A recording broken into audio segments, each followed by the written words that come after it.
So let's talk about Israel for a quick moment and the history of the land. Now, most of you probably know, and I'm sure some of you don't know, the amazing miracle called Israel, because a people scattered for 2,000 years would come back home is a miracle.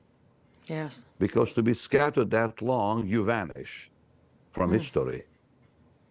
But God said, I will make an end of all nations, yet I will not make an end of thee, saith the Lord. Meaning that nations have disappeared, but the Jews are still here. So we ask, where are the Babylonians? Gone. Wow. Where are the Assyrians? Gone. Where are the ancient Egyptians? Gone. Gosh. Where are the Moabites, Edomites, all the rest of them, all the ites? They're all gone. Oh, Israel is still here. yes. Now that is an amazing miracle that needs to sink in.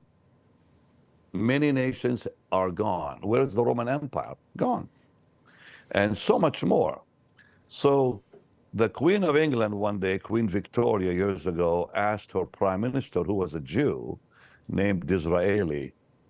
She said, Disraeli, give me one verse in the Bible that proves there's a God.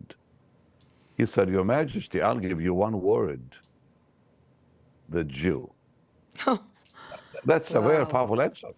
He said, just one word proves there's a God, the Jew, because as long as there's a Jew, there's a God. In other words, without God, there'd be not a Jew alive. Yeah, I Think don't even mean about to this. interrupt you, sir, but that simple unfolding of those truths is incredible. I've never heard it said that way. And wow, I mean, like you said, everyone else has disappeared but the Jewish people. There has to be a God. Well, more than that, thank you for saying that, but more than that, imagine a language surviving 2,000 years. Wow. Wait, hold it. Here we are living in America, or any nation people live in the Western world. Many of them had their forefathers immigrated from someplace. So think about how many Americans came from Finland or Sweden or Germany or other nations. How long does it take for that language to disappear? One generation. Maybe two, but mostly one. So my children don't speak Arabic and they don't speak Hebrew. I did.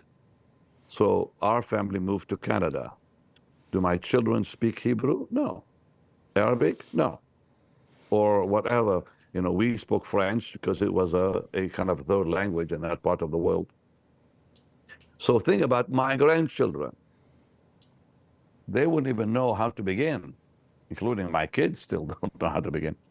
So one generation and that language is gone.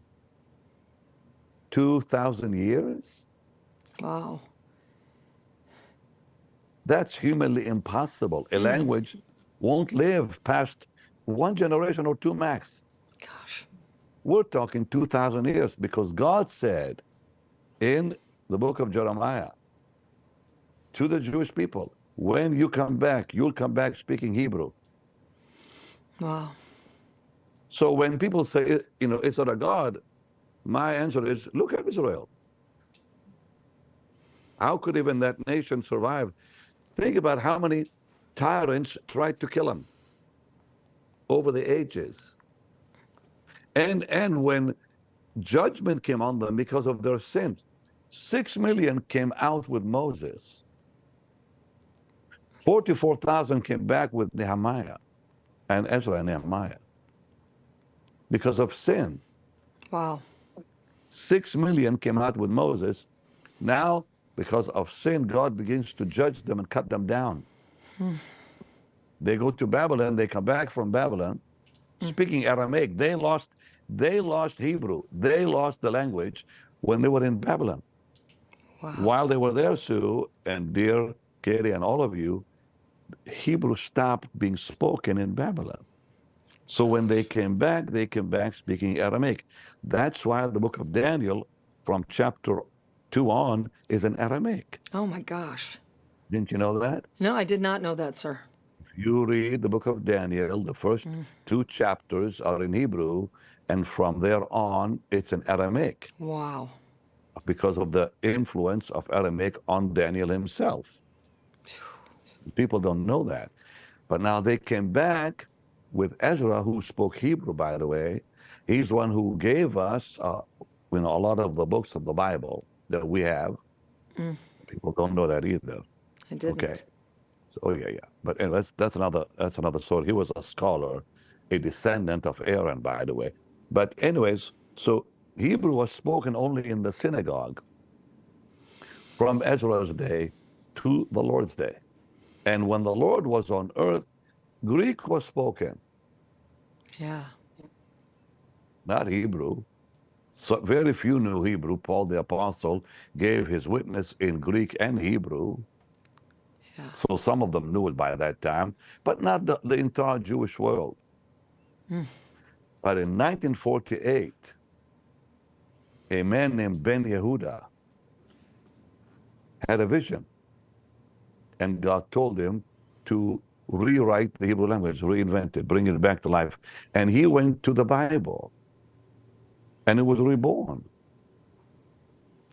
Now think about the miracle that one man would convince a whole nation to speak that language when Israel came back in 48, they spoke 77 languages.